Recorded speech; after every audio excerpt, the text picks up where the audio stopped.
This is the territory of the Anishinaabe Algonquin Nation. We recognize and acknowledge the land was taken by colonizers from the time we first arrived. We stole their lands and banished their culture, values, and languages. Presently, we acknowledge and honor that we live and work on the lands belonging to the Anishinaabe Algonquin people in Ottawa.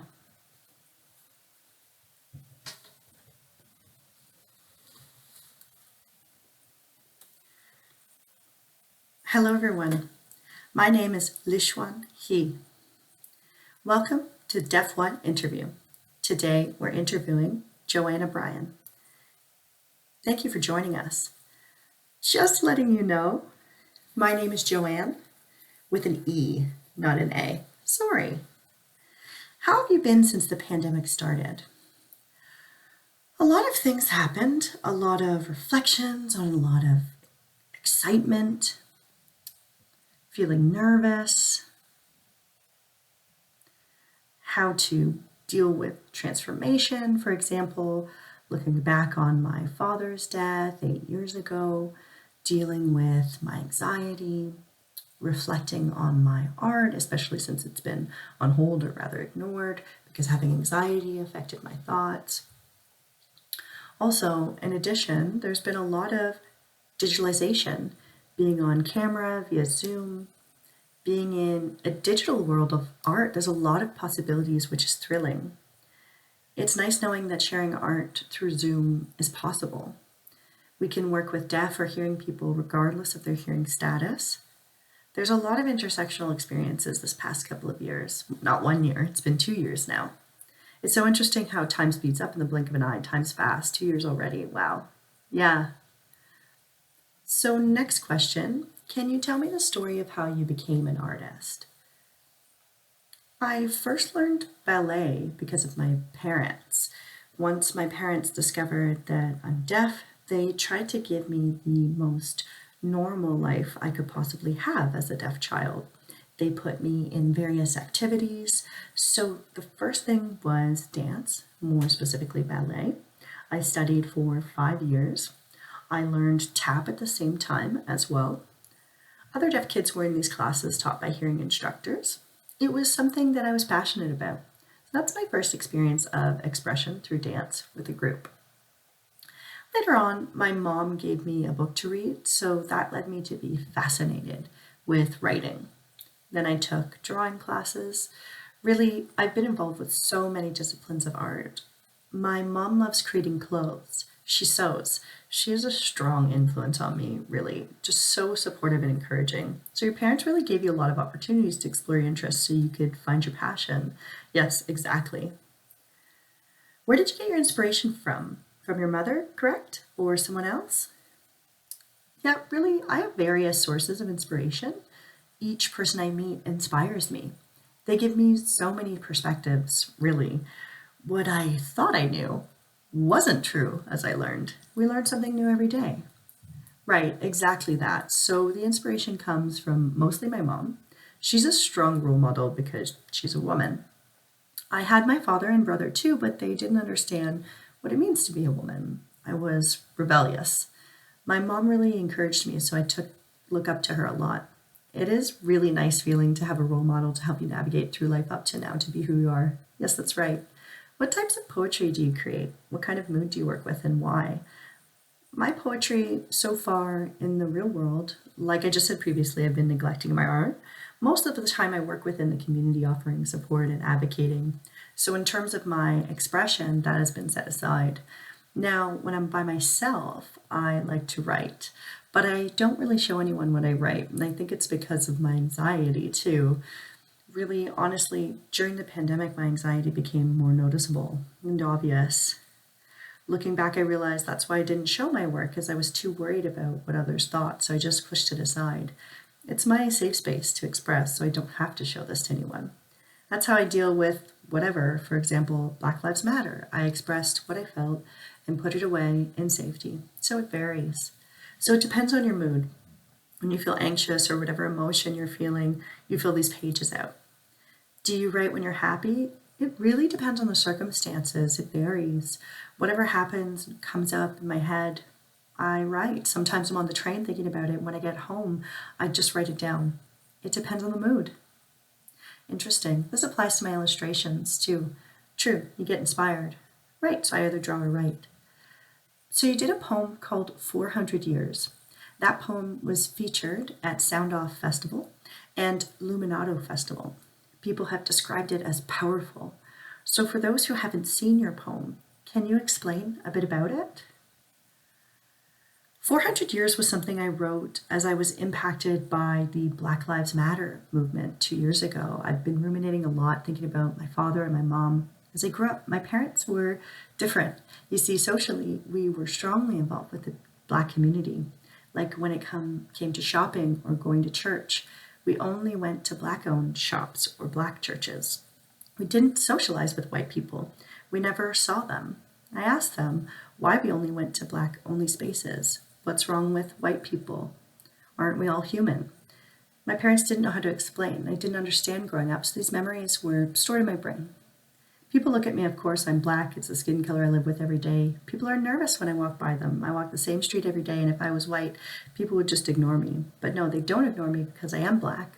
So when I moved to Toronto, I experienced a culture shock. I grew up in Montreal where my skin wasn't an issue. I was strongly involved with the deaf community. Well, with the Black community, not as much. Even though I was an oral language user, I still hung out with deaf people. I didn't have any hearing friends. Once I learned sign language, I became involved with the deaf community where there was no issue with me being Black. So when I moved to Toronto, I had a culture shock. People were split into smaller groups of people. That's interesting. I looked at myself and I was like, oh, it's because I'm Black. That's when it really hit me. So I had an increase in those experiences. Then Black Lives Matter happened. Oh my gosh, why now? This whole thing should have happened ages ago. So that's how that memory flashed back in front of my eyes. I asked my mom, why do we go to Black spaces only? I asked my dad, why was he so cold and tough? Didn't socialize much and didn't trust people easily. He's from Barbados, where there were links to slavery. I did my research and I discovered Barbados had the largest slavery business at that time. Officially, slavery ended in the year 1886. My parents don't discuss slavery. I asked them why. They were like, there's a Black government. There are Black businesses all over. They didn't see any segregation and were very progressive, living their lives as normally as possible. They didn't see the point of discussing Black slavery, but it's an important part of history, at least for me, not for them.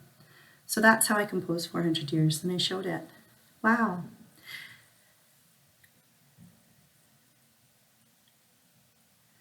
How did you feel when you created 400 Years?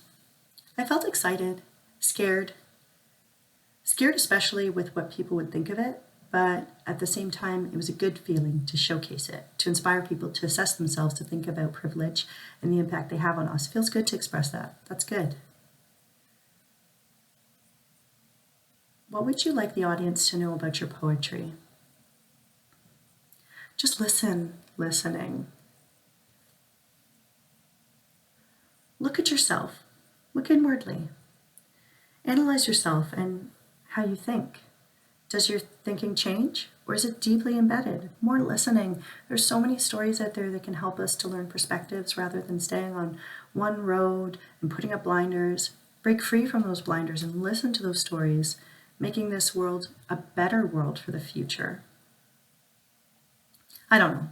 I always have this doubt as a Black person, but I try. Continue sharing the stories. Keep it up. Persist. So hopefully one day they'll listen and things change for the better. It's time. The Black Lives Matter movement was really unexpected and it really shook things up. Right. Well, the Black Lives Matter movement started a long time ago, but they were still being oppressed. Back then there was no social media, and now we have social media, and that really boosted up the attention, went viral. Right, but Martin Luther King's march took over the streets. That was loud. And before that, with the fire in Tulsa, that was loud too. These historical moments have been swept aside. Social media is here because it's social media. But when you look at history, these movements keep occurring. What's your favorite thing as an artist? There are a lot of things. I create illustrations and write stories. Well, right now I focus on ASL stories. 400 years is an ASL story. The reason why I shared this is so Black children can have someone to look up to as they tell their stories in sign language not based in English. So the stories are more accessible for them. Right, exactly. Really, I enjoy different art mediums and I like to experiment with them. So not just limited to one thing. Exactly. What are your future plans as an artist? Right now, I am in a group of 4 artists. 3 of them are hearing, and I am the only deaf person involved. We are an IBPOC group. The group is called Speaking Vibrations.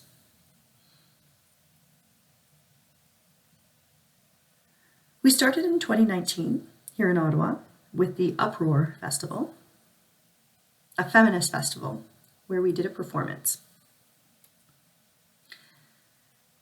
Now this upcoming May, we'll have another show for the last couple of weeks of that month, working with the Great Canadian Theatre Company, GCTC, here in Ottawa. So it's exciting. We're getting ready and we'll be rehearsing from now until then. That's great news, so exciting. So what gives you joy? Walking in the forest with my dog, Sam, a chocolate lab who's 4 years old. Cute, yeah. Do you have any thoughts you want to share with the hearing world? I noticed when events include deaf artists, they lack the appropriate advertising. When working together with hearing and deaf artists, the promotion materials tend to center on the hearing artists, not including deaf artists. Sure, there's an interpretation logo there, but it's not about creating accessibility, but deaf artists are performing too as well, lacking the appropriate representation. So I encourage making promotional materials that include the faces of deaf artists, the appropriate language describing what's happening. We have deaf artists, let's not dismiss them.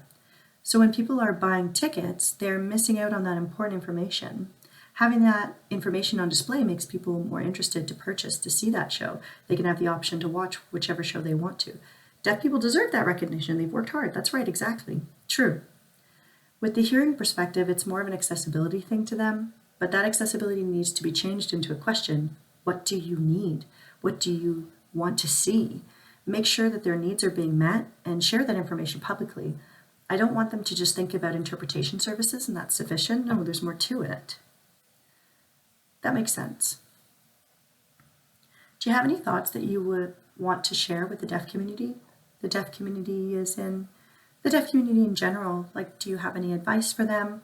If a deaf person wants to become an artist, what can they do?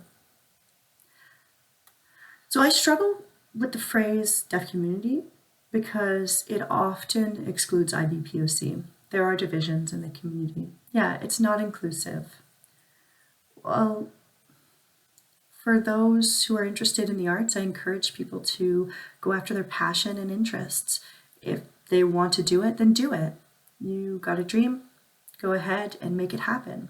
At the same time, we are responsible to uplift the marginalized, make sure they're not hidden or unseen because they're Black, a person of color, Indian, Indigenous, Asian, etc., not allowing white privilege to be at the front of the movement while IBPOC is behind them. We all need to be at the front.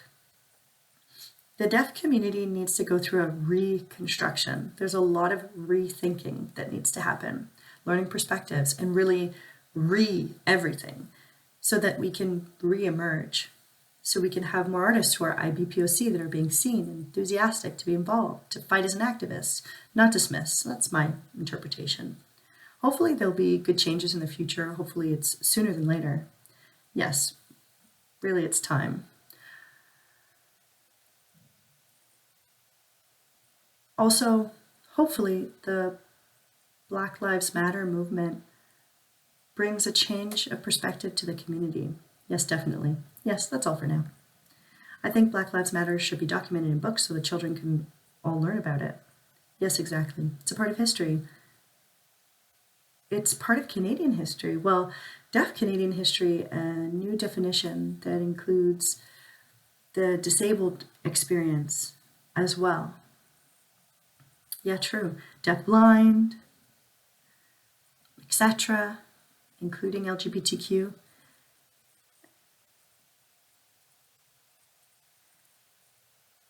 Anyone who's marginalized would be included. Yeah, LGBTQ folks, we need to have a sit-down conversation on who to include in the history books. Thank you, Jo-Anne, for interviewing with us for the Deaf What Legacy Project. We want to recognize the Canada Council of the Arts for funding this project. Thank you.